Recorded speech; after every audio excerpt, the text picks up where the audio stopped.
In the late 19th century, the Ozark Mountains of Missouri were a land of isolation. The rolling hills stretched endlessly, dotted with small wooden cabins, and families lived miles apart from one another. Roads were little more than dirt paths, and life was marked by long winters, poor harvests, and the constant struggle to survive. It was a place where faith was often the only comfort people had, and where religion shaped not just Sundays, but every breath of daily life. Among the scattered families of that rugged region lived a man and his wife, devout in their Christianity and strict in their understanding of the Bible. They were what many neighbors called God-fearing in the truest sense. Every word of Scripture was taken literally, and every sermon from the local preacher was received as if it were a direct command from heaven. Their lives were lived under the shadow of constant watchfulness, believing that God was measuring their every step, waiting to punish any misdeed. At first, there was nothing unusual about their devotion. In fact, many in the Ozarks lived with the same kind of discipline, as the harshness of life left little room for frivolity. But what made this couple different was the way their faith slowly turned inward, warping into something darker. Instead of seeing God as a protector, they came to see Him as a punisher. Instead of seeing their children as blessings, they began to fear that their laughter, their curiosity, and their playful disobedience were signs of corruption. The children's joy was not a delight to them. It became a warning. Every giggle at supper, every question about the world, every childish mistake was in their minds, proof that the devil was lurking in their home. And so, faith, meant to be a source of light, became a source of fear. The father in particular was haunted by guilt. Raised in a fire and brimstone tradition, he believed he was never good enough, never holy enough, never clean enough before God. Every bad harvest, every illness in the home, every storm that knocked down their fences, he read as a judgment. Instead of working harder or seeking wisdom, he sank deeper into prayer mixed with paranoia. He told his wife repeatedly that God was displeased with them, and that perhaps their children were the cause. His wife, quiet and obedient, followed his lead. She too had been raised to believe that a husband's word was the same as God's will. She loved her children, but she feared her husband's conviction even more. When he spoke of sin in the house, she trembled. When he quoted scripture about discipline and sacrifice, she did not argue. Fear silenced her love, and silence allowed tragedy to grow. The danger of their faith was not that they believed in God, but that they believed in Him without balance, without wisdom, without compassion. Religion, when stripped of mercy, becomes nothing more than a weapon turned inward. They did not stop to ask, would a loving God truly demand this of us? Instead, they were convinced that their pain was proof of their holiness. The more extreme the sacrifice, the more righteous they believed themselves to be. Neighbors in the Ozark Hills had noticed something was wrong. The children were quieter than most. They did not play freely in the fields or laugh in the way other children did. When spoken to, they kept their eyes down, answering politely but with fear in their voices. Some families whispered that the couple's discipline was too harsh, but in those times it was rare for anyone to interfere in another household's whole ways. Each family was its own kingdom, and what happened inside the cabin walls was seen as private. This isolation gave the parents' fears room to grow unchecked. In their minds, they were not doing wrong, they were being faithful. Yet in truth, they were twisting scripture into a cage for themselves and their children. What they failed to see was the simple truth: faith that is rooted in fear cannot sustain life. Fear corrodes, fear blinds. Fear convinces a parent that harming a child is saving a soul. That winter of 1888 was especially cold. The harvest had been poor, and the family had struggled to keep food on the table. The father spent more nights pacing by the fire, muttering prayers, searching his Bible for answers. Every verse about sin leapt out at him, and every verse about mercy seemed invisible. He began to speak of visions, of hearing God's voice, of being told to act. His wife, bound by her own fear, nodded and obeyed. It was then that the line between faith and madness disappeared completely. When a man's devotion becomes rooted in terror, when a woman's silence is guided by fear rather than love, when children are seen as symbols of sin rather than gifts of life, Disaster is not far behind. The lesson that echoes from this tale is not only about what happened in that small Ozark cabin. It is about the danger of allowing faith to turn into fear in our own lives. Fear-driven belief always demands more sacrifice, more pain, more extremes. Love-driven faith, on the other hand, nurtures, protects, and uplifts. The parents believed they were saving their family. In reality, they were destroying it. And though history remembers the horror of their actions, the deeper message is a warning to us all: faith without love is no faith at all. Faith without wisdom is only fear dressed in holy words, and fear, if left unchecked, can turn the holiest heart into the coldest hand. That is how faith turned into fear in the Ozarks of 1888, and how a family lost itself in the shadows of devotion without compassion. Life in the Missouri Ozarks during the 1880s was never easy, but for the 3 children of this God-fearing couple, it was harder still, not because of hunger, not because of weather, not because of the rugged land, but because of silence. Their home was a modest log cabin, built with rough-hewn timber, its roof patched with shingles that leaked during rain. Inside, the air always carried the smell of wood smoke and the faint bitterness of boiled cornmeal. The home should have been a place of laughter, a place where little feet could run, and where childish voices could echo against the rough wooden walls. But in this house, laughter was a forbidden sound. From the day they were born, these children were taught that their voices carried danger. A giggle at the dinner table was mocking God. A question asked too boldly was tempting sin. A playful shout outdoors was inviting the devil's attention. Little by little, the natural instincts of childhood, joy, curiosity, wonder, were pressed down, smothered beneath the heavy hand of fear. The eldest child, a boy of about 9, remembered a time when he once sang in the yard while helping his mother hang laundry. The tune was simple, nothing more than a child's invented melody, but his father stepped outside, stern-faced, and demanded silence. "Song is for the church," he warned, "not for the whims of children." The boy never sang again. His silence became a shield, and silence became the only way he knew to keep peace in the household. The middle child, a girl of 6, was bright-eyed and curious. She wanted to know why the moon changed shape in the sky, why the wind made the trees bend, why some flowers died in winter and others survived. Yet every "why" that slipped from her lips was met with a hard look, a harsh word, or worse. "Do not question what the Lord has made," her father would scold. Her mother would tug her away, whispering, "Hush, child, you mustn't." Over time, her questions turned inward. She learned to wonder silently, to think in whispers, her natural curiosity caged inside her heart. The youngest, a boy barely 4, was too small to fully understand the rules, but he felt them. He felt them in the sharp tone of his father when he laughed too loudly. He felt them in the way his mother pulled him close whenever he played too freely. He learned earlier than most that safety meant stillness. He spoke less, smiled less, and clung to his sister's hand for comfort. What should have been a home full of children's energy became a place of enforced stillness. Even play was done in whispers. Dolls made of corn husks and carved wooden toys sat unused for long stretches, because games too easily led to laughter, and laughter led to punishment. The silence in that cabin was not peaceful. It was heavy, suffocating, the kind of silence that carries fear inside it. The neighbors noticed, though from a distance. When families gathered for Sunday service, other children would chase each other in the yard, shouting and playing, while these 3 stood close together, quiet as shadows. The eldest answered politely when spoken to, but never added more. The girls smiled faintly but said little. The youngest hid behind them both.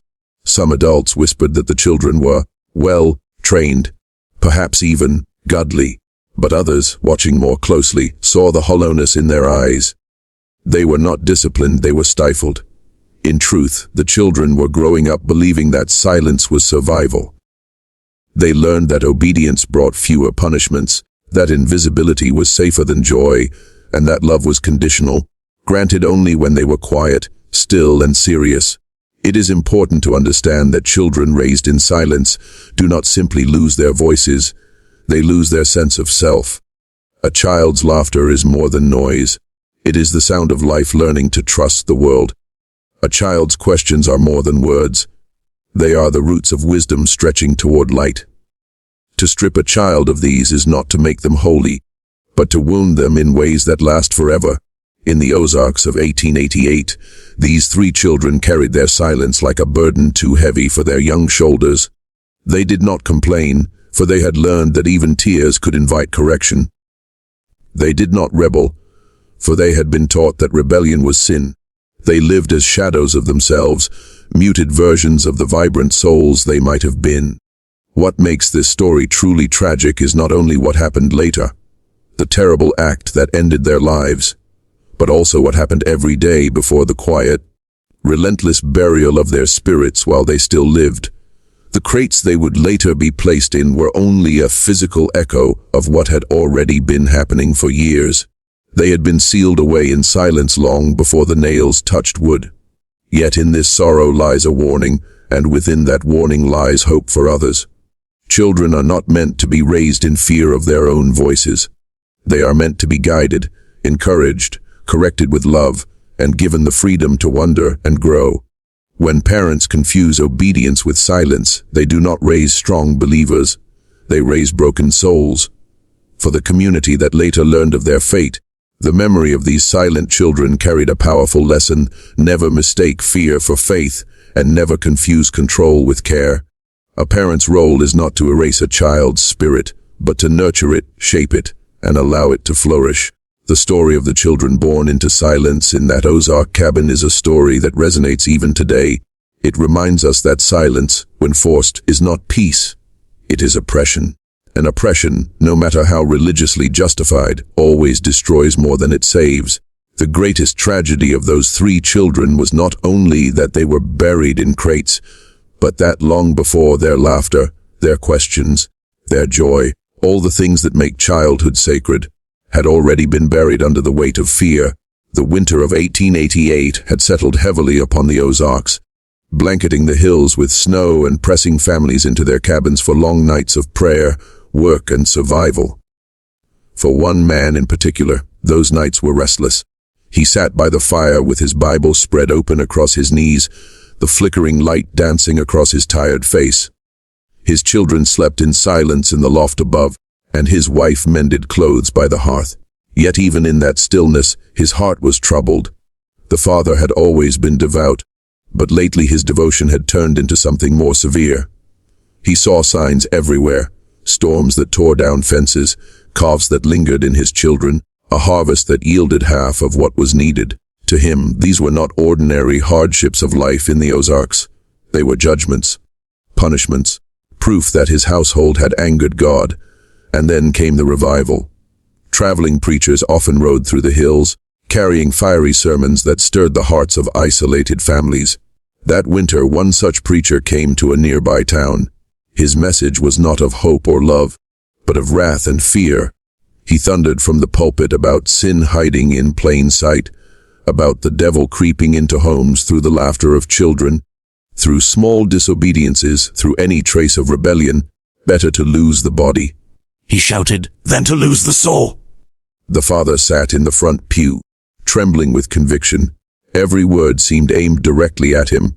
He returned home that night not with peace, but with a gnawing certainty that his family was under siege by unseen forces. For days afterward, he pored over scripture, finding verses that seemed to confirm his fears. He read about Abraham willing to sacrifice Isaac. He read about the Israelites commanded to cleanse their households of impurity.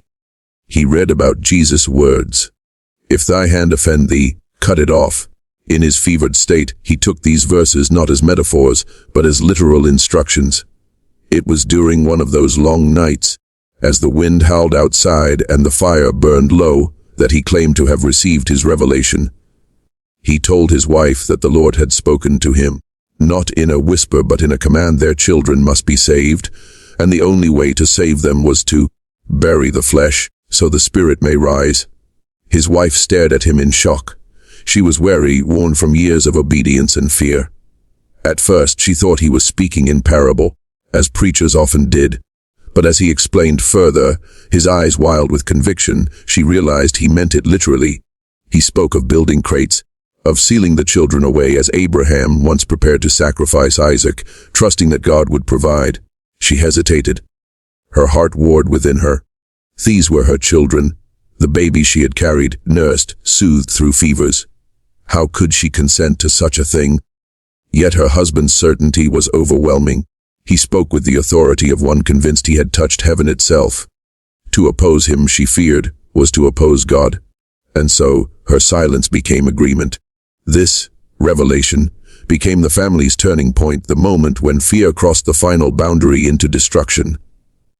No longer was the father simply a strict man. No longer was the mother merely submissive. Together, bound by terror disguised as holiness, they prepared to carry out the unthinkable. The days that followed were marked by a grim determination. The father worked in the yard, hammering and sawing wood into rough crates.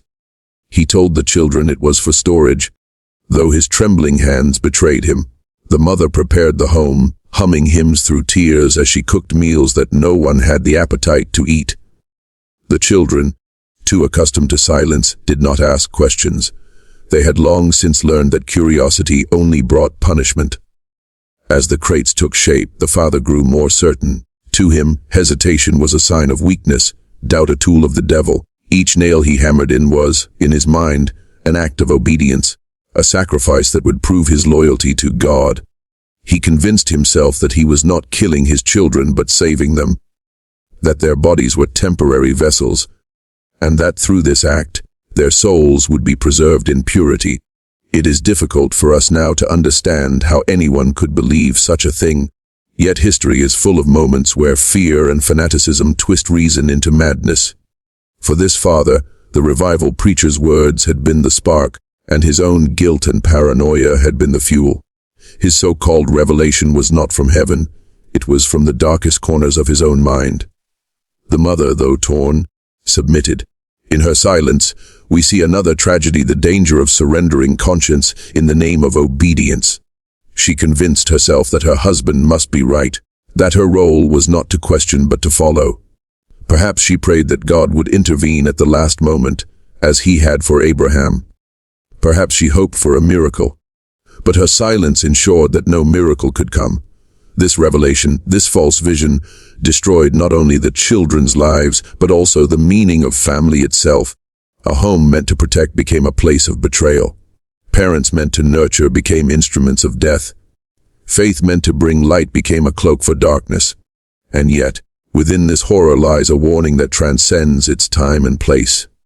When belief is guided by fear rather than wisdom, when scripture is read without compassion, when leaders preach wrath instead of love, revelations can become delusions, and delusions can become deadly. The family of the Ozark Hills is remembered not because they were unusually cruel, but because they were tragically human, susceptible to the same dangers that still exist today: blind obedience, unchecked fear, and the willingness to sacrifice love in the name of faith. The revelation that destroyed this family was never truly from God. It was born of fear, fed by fanaticism, and sealed by silence, and its legacy remains a haunting reminder: faith without love is not faith. It is destruction waiting to be carried out. The winter night was bitterly cold in the Ozark Hills of 1888. The ground outside the cabin was frozen solid, and the moon cast a pale, haunting glow over the snow. Inside, the small family huddled near the fire, though warmth was not what they sought. The father, his face drawn tight with grim determination, had finished constructing the wooden crates earlier that day. Rough-hewn, nailed together hastily, they looked more like coffins than storage boxes. To the children, they were objects of curiosity, but they dared not ask questions. Silence had long since been the only language they knew. The mother sat by the hearth, her hands trembling as she mended a child's shirt that would never again be worn. Her eyes were red from weeping, though she tried to hide it. She hummed a hymn under her breath, a song of surrender and obedience, but each note cracked in her throat. Somewhere deep inside, her maternal instinct screamed against what was about to happen.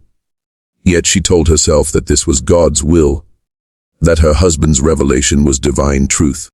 To question him was to question heaven. When the hour came, the father gathered the children. His voice shook, not with doubt, but with the weight of what he believed was holy duty. "Be still," he whispered, "for this is the Lord's work. You must trust us." The eldest child, only 9, looked into his father's eyes and saw not cruelty but conviction. That was perhaps the most terrifying part. His father truly believed this was an act of love. The children were placed one by one into the crates. The eldest lay down first, stiff and silent, understanding more than his years should allow. He bit his lip to keep from crying. The middle child, the 6-year-old girl, whimpered softly as her mother kissed her forehead, tears streaming down her face. "This is for your soul," the mother whispered, though the words tasted bitter in her mouth. The youngest, barely 4, resisted, clinging to his sister's dress. His cries filled the cabin, sharp and desperate, until his father forced him inside. The lids were lowered. The sound of hammering echoed in the small cabin, nails driven through wood, sealing innocence inside rough boxes. Each strike was a death knell, each blow a reminder that fear had finally triumphed over love. The children's muffled cries rose from within, heartbreaking pleas for air, for freedom, for mercy. The parents drowned them out with hymns. "Amazing Grace" filled the room, not as a song of salvation, but as a shield against the sound of their children's suffering. The crates were dragged outside into the frozen night. The father, sweating despite the cold, dug shallow pits in the hard earth. The mother held a lantern, her face pale as a ghost. She could not bring herself to look directly at the boxes. She focused instead on the flickering flame, whispering prayers that God would see their sacrifice and spare their children's souls. The earth was unforgiving that winter. The father's shovel struck frozen ground again and again, sparks flying from the metal edge. The holes he managed were shallow, barely enough to cover the boxes. Yet he told himself it was enough. He told himself that God would see their obedience, not the shallowness of their graves. When the crates were lowered into the ground, the children's cries grew frantic. Tiny fists pounded against the wood, desperate for escape. The mother covered her ears, sobbing uncontrollably, while the father forced himself to finish the work. He shoveled dirt over the boxes, each clump muffling the sound a little more, until at last there was only silence. The snow fell lightly, covering the disturbed earth, hiding the fresh graves beneath a blanket of white. Back inside the cabin, the parents collapsed. Exhaustion and grief overtook them. The father sat in his chair, rocking slowly, repeating to himself that he had obeyed the Lord. The mother curled on the floor, her hands pressed to her face, whispering apologies that no one would ever hear. The fire burned low, casting long shadows on the walls, as if the cabin itself bore witness to the unspeakable act. For the rest of that night, they sat in silence, listening not to the cries of their children, for those had ceased, but to the hollow emptiness that followed. Silence had once been their way of life, but now it was unbearable. It was not the silence of obedience or discipline. It was the silence of death. The next morning, the neighbors noticed the absence of the children. In a community where every child's laughter was precious, their sudden disappearance stirred unease. Questions were asked. The father gave vague answers, his voice strained. The mother avoided eye contact, her eyes swollen from tears. Whispers spread quickly and soon suspicion grew. When the truth was uncovered, the community was horrified. Hardened farmers, used to loss and grief, wept openly at the thought of children buried alive by the very parents meant to protect them. Mothers clutched their own children tighter, fathers shook their heads in disbelief, and preachers warned of the dangers of fanaticism. The parents were arrested, but no punishment could compare to the weight of what they had already done. The tragedy of the crates was not only in the act itself, but in the path that led to it. Years of silence, fear, and misinterpretation of faith had built to that moment. The children had been buried long before their bodies were placed in the ground. Their voices silenced, their spirits crushed. The crates were only the final coffin for lives already stolen by fear. The story of those 3 children became a haunting tale in the Ozarks. It was retold in whispers, not for entertainment, but as a warning. It reminded parents that faith without love becomes cruelty, that discipline without compassion becomes abuse, and that silence in the face of wrong becomes complicity.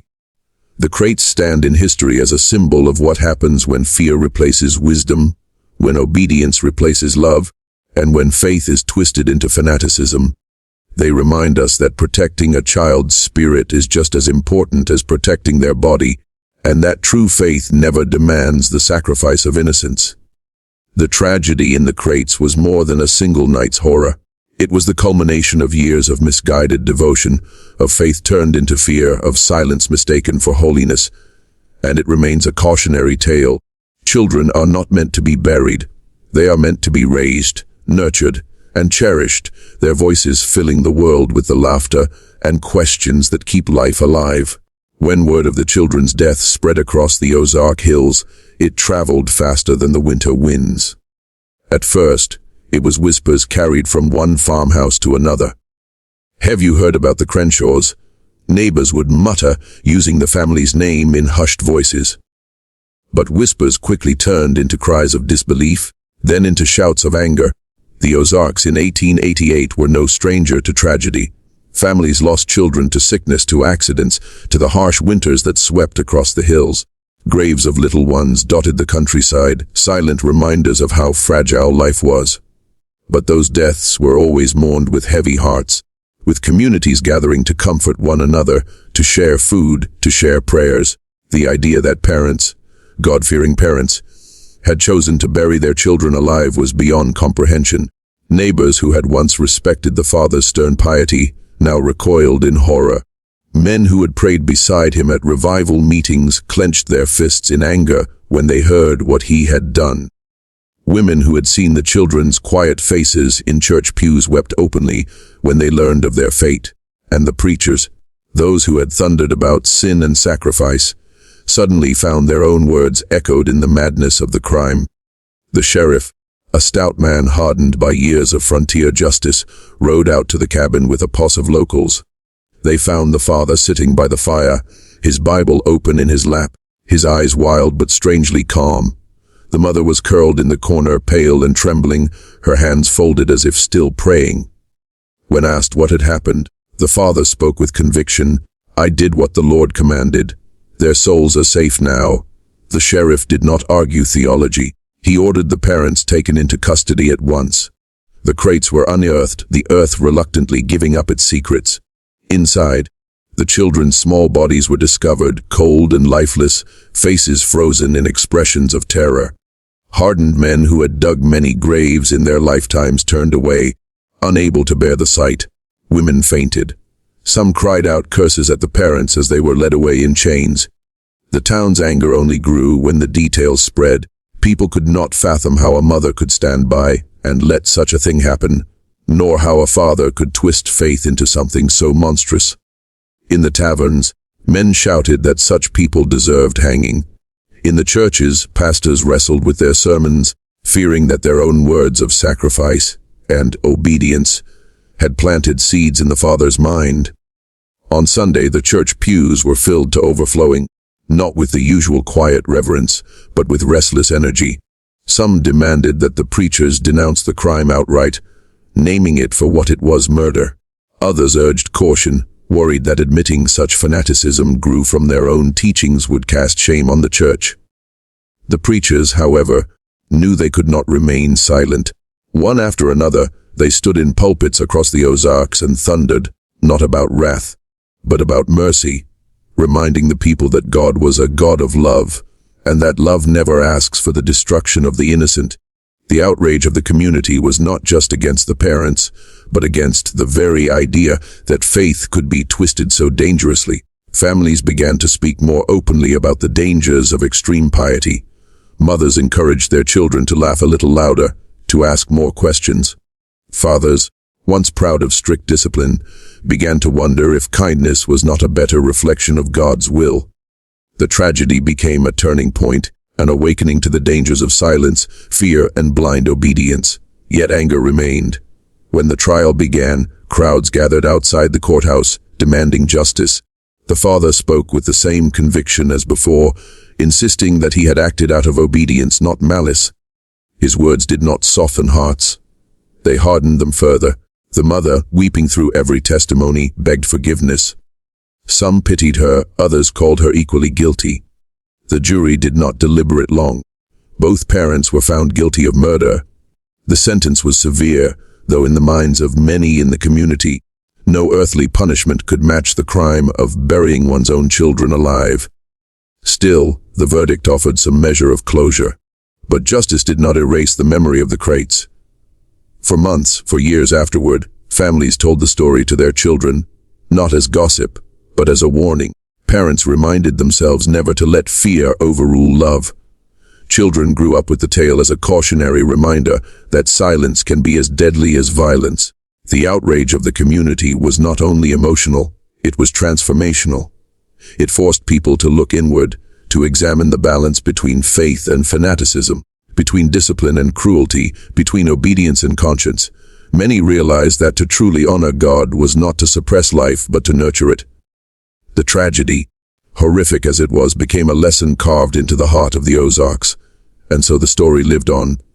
Around firesides, in sermons, in whispered cautionary tales, the memory of the 3 silent children endured. Their short lives and cruel deaths stirred a people to rethink their ways, to soften the hardness of their faith with compassion, and to guard against the dangers of fear disguised as holiness. The community's outrage, though born of grief and horror, planted seeds of change. In time, those seeds grew into a deeper understanding that God does not dwell in silence and fear, but in love, laughter, and the living voices of children. The story of the 3 children buried in crates did not end in the frozen ground of 1888. It lived on, carried in the hearts of neighbors who had witnessed the tragedy, in the sermons of preachers who sought to prevent such madness from repeating, and in the whispered warnings of parents to their children. What began as a horrifying act of fanaticism became, over time, a cautionary tale that shaped the culture of the Ozark Hills. In the weeks following the trial, the community was still raw with grief and anger. Farmers who had seen hardship all their lives admitted they had never felt sorrow so deep as the loss of those innocent voices. Mothers lay awake at night, listening to their own children's breathing, grateful that laughter and questions filled their homes instead of silence.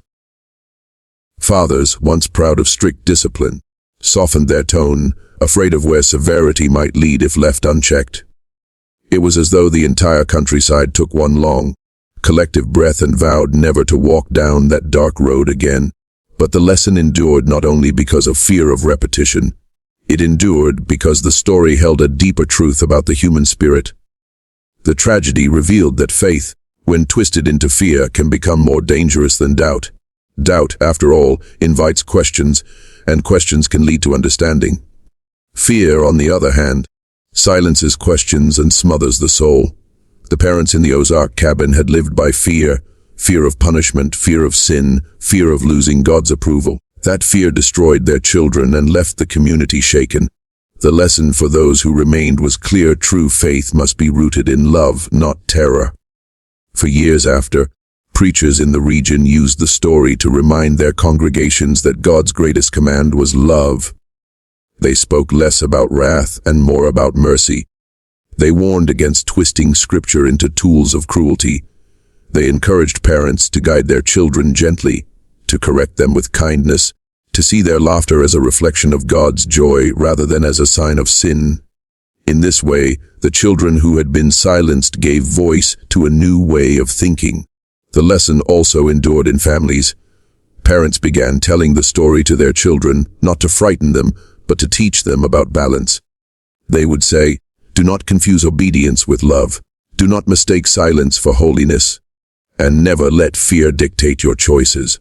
The children grew up with the understanding that faith should uplift, not destroy. That laughter was not rebellion, it was life itself. Over time, the tragedy became part of the folklore of the Ozarks. It was retold around firesides on winter nights, passed down from one generation to the next. The details sometimes blurred, as stories do, but the heart of it remained: the crates, the silence, the children, and the parents who mistook fanaticism for devotion. And always, the story ended with the same lesson: never let fear masquerade as faith. Historians who later studied the Ozarks pointed to this tale as a turning point in how the people of that region practiced their religion.